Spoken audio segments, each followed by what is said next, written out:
প্রিয় সনাতন ধর্মী ভাই ও বোনেরা, সকলকে আমার আদাব, নমস্কার এবং সালাম। আমরা আজকে এখানে যে মহান অবতার ভগবানের জন্ম অনুষ্ঠান পালন করবার জন্য উপস্থিত হয়েছি। তার আগমন পৃথিবীতে হয়েছিল দুষ্টের দমন করবার জন্যে, শিষ্টের পালন করবার জন্যে। যুগে যুগে তাই হয়েছে।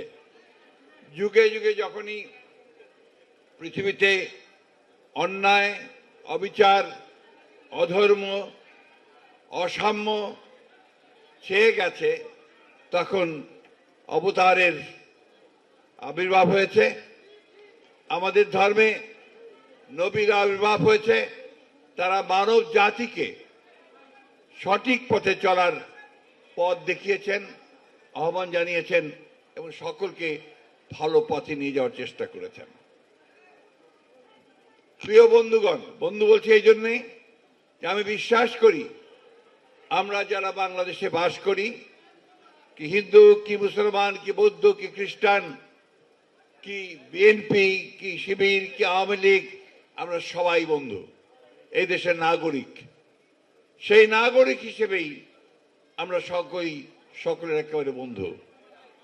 কিন্তু দুঃখজনক হলো সত্য যে বিগত 15 বছর যারা আমাদেরকে ভুল বুঝিয়ে, আমাদের ভোট নিয়ে আমাদেরকে শাসন করেছেন, তারা এই 15 বছর আমাদেরকে বন্ধু হিসেবে মনে করেননি, মনে করেছেন প্রজা হিসেবে। আমাদের উপর অত্যাচার করেছেন, নির্যাতন করেছেন, নিপীড়ন করেছেন এবং আমাদের সমস্ত দেশের সম্পদকে লুণ্ঠন করে বিদেশে পাঠিয়ে দিয়েছেন। আমি কয়েকদিন আগে চিকিৎসার জন্য ব্যাংককে গিয়েছিলাম। ব্যাংকক গিয়ে আমি আমার বন্ধুদের কাছে শুনলাম যে ওখানে এখন ব্যাংককে সবচেয়ে যেগুলো আপনার অভিজাত এলাকা, সেই অভিজাত এলাকাগুলোতে বাড়ি ভাড়ার ধুম পড়ে গেছে। সেই বাড়িগুলো ভাড়া করছেন সমস্ত আওয়ামী লীগের বিতাড়িত নেতৃবৃন্দ এবং তারা একটা যে গাড়ি কিনছেন, সেই গাড়িগুলো কোনোটাই আপনার 2 কোটি 3 কোটি টাকার কমে নয়। এটা কোত্থেকে গেল? এই দেশের সম্পদকে তারা পাচার করেছেন। আপনারা সবাই জানেন, এটা নতুন করে বলার কিছু আমি বলতে চাই না। শুধু এইটুকু বলতে চাই যে আওয়ামী লীগ শেখ হাসিনার নেতৃত্বে বাংলাদেশের সমস্ত গণতান্ত্রিক যে কাঠামো, সে কাঠামো ভেঙে ধ্বংস করে দিয়েছে। আওয়ামী লীগ দেশের সম্পদকে লুণ্ঠন করে বিদেশে পাচার করে দিয়েছে। প্রায় 88 লক্ষ কোটি টাকা তারা বিদেশে পাচার করেছে। মানে আমাদের সম্পদ বলতে আর কিছু নেই, সব পাচার হয়ে গেছে। আমাকে একজন অর্থনীতিবিদ জিজ্ঞেস করছিলেন যে দেখে শুনে তো মনে হচ্ছে যে এরপরে তোমরাই রাষ্ট্র পরিচালনার দায়িত্বে আসবে, জনগণ তোমাদের উপরে আস্থা রাখবে, তো তোমরা দেশ চালাবে কোত্থেকে? কারণ টাকা তো সব পাচার হয়ে গেছে। অর্থাৎ আমাদের দেশের অর্থনীতির অবস্থা কি করুণ করেছে, সেই জিনিসটাই শুধু আমি আপনাদেরকে বললাম। বন্ধুগণ, আজকে 1971 সালের স্বাধীনতা যুদ্ধের শহীদদের কথা স্মরণ করতে চাই, বারবার চাই। এই জন্য চাই যে 1971 সাল আমাকে একটা স্বাধীন দেশ দিয়েছিল, ভূখণ্ড দিয়েছিল, আমাকে একটা স্বাধীন সত্তা দিয়েছিল এবং সেই জন্য আমি আজকে আমার অস্তিত্ব আছে, আমি টিকে আছি। আমি স্মরণ করতে চাই 24শে জুলাই, আগস্টের শহীদদেরকে, কারণ তারা আমাদেরকে একটা নতুন একটা গণতন্ত্রের স্বপ্ন দেখতে শিখিয়েছে, তাই না? স্বপ্ন দেখার সুযোগ করে দিয়েছে। এই দুটো জিনিস কিন্তু আমাদের মাথায় রাখতে হবে। আজকে একটা প্রচ্ছন্ন একটা প্রচেষ্টা আছে 71কে ভুলিয়ে দেওয়ার। এটার বিরুদ্ধে কিন্তু আমাদেরকে সমস্ত বাংলাদেশের নাগরিককে তাদেরকে ঐক্যবদ্ধ হতে হবে। 24 জুলাইয়ের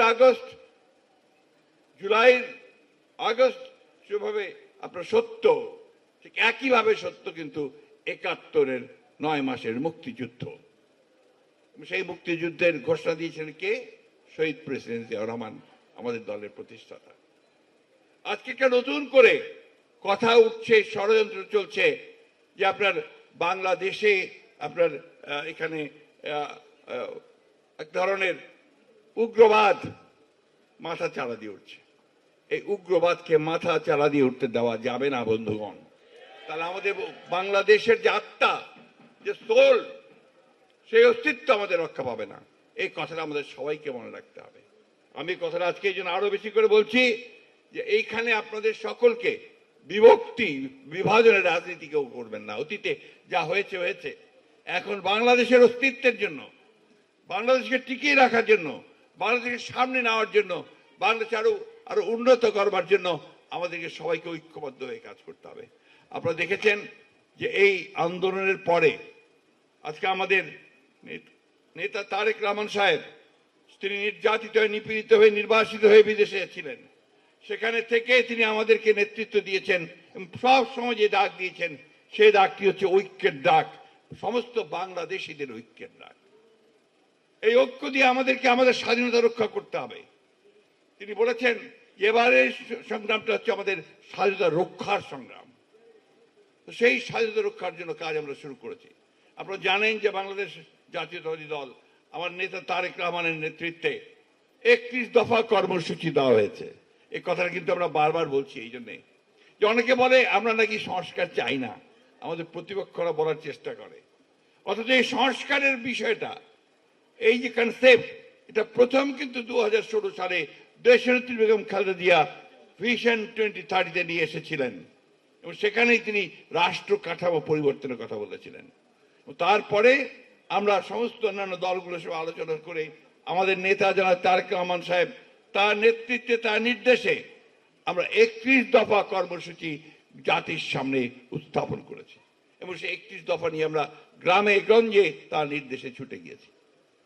আজকে যদি এই জন্মাষ্টমীকে স্মরণ করা সার্থক হবে তখনই যে সত্যিকার অর্থেই বাংলাদেশে আমরা একটা আইনের শাসন প্রতিষ্ঠা করতে পারি, যদি আমরা গণতন্ত্র প্রতিষ্ঠা করতে পারি, যদি আমরা মানুষের অধিকারগুলোকে পছন্দ করতে পারি, ন্যায় বিচার, সাম্য এবং সকলের প্রতি সুবিচার যদি আমরা প্রতিষ্ঠা করতে পারি, এটাই হচ্ছে আমাদের সবচেয়ে বড় কাজ হবে ভবিষ্যতে। আমরা জানি বাংলাদেশে শুধু নয়, এই পাক ভারতের উপমহাদেশে সব সময় আপনার এই সাম্প্রদায়িকতাকে একটা অস্ত্র বানানোর চেষ্টা করা হয় রাজনৈতিক কারণে।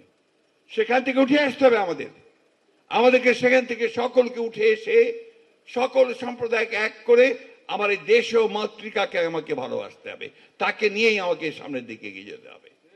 বন্ধুগণ, সবসময় মনে রাখতে হবে এই দেশটা আমার। আজকে যখনই কোনো সংকট উপস্থিত হয় তখন আমরা বারবার বলেছি, আমরা আমাদের সভায় সব জায়গায় ঘোষণা দিয়ে আমরা বলেছিলাম যে হিন্দু না ওরা মুসলিম, ওই জিজ্ঞাসা কোনজন, কান্ডারি বড় ডুবেছে মানুষ, সন্তান মোর মার। আমরা ওই মানুষকে বাঁচিয়ে তুলতে চাই।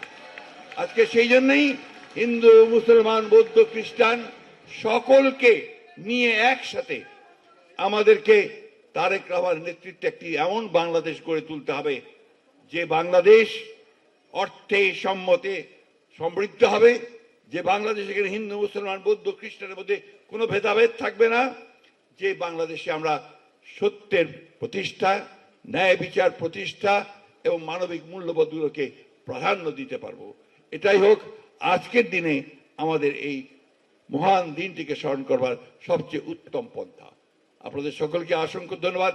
কষ্ট করে এসেছেন অনেক দূর থেকে, যখনই আমরা ডাকি আপনারা আসেন। সেই আমাদের দেশের বেগম খালেদা জিয়া থেকে শুরু হয়েছে, তখন থেকে তিনি জন্মাষ্টমীতে আপনাদের সবাইকে ডাকেন। আমাদের নেতা তারেক রহমান সাহেব সেই একইভাবে ডাকছেন, আপনাদের সাথে কথা বলছেন, মত বিনিময় করছেন। আসুন আজকে আমরা তার বক্তব্যগুলো শুনি এবং সেই বক্তব্য শুনলেই আপনারা বুঝতে পারবেন যে কতটা অসাম্প্রদায়িক চিন্তা ভাবনার মধ্য দিয়ে এই বিএনপি গঠিত হয়েছে। বিএনপির একমাত্র লক্ষ্য হচ্ছে একটাই, সেটা হচ্ছে যে রেইনবো নেশন প্রতিষ্ঠা করা, অসাম্প্রদায়িক বাংলাদেশ তৈরি করা। আমরা কোনো সাম্প্রদায়িকতায় বিশ্বাস করি না। আমাদের কাছে সবার আগে বাংলাদেশ, সবার আগে বাংলাদেশ, সবার আগে। ধন্যবাদ সকলকে, ধন্যবাদ।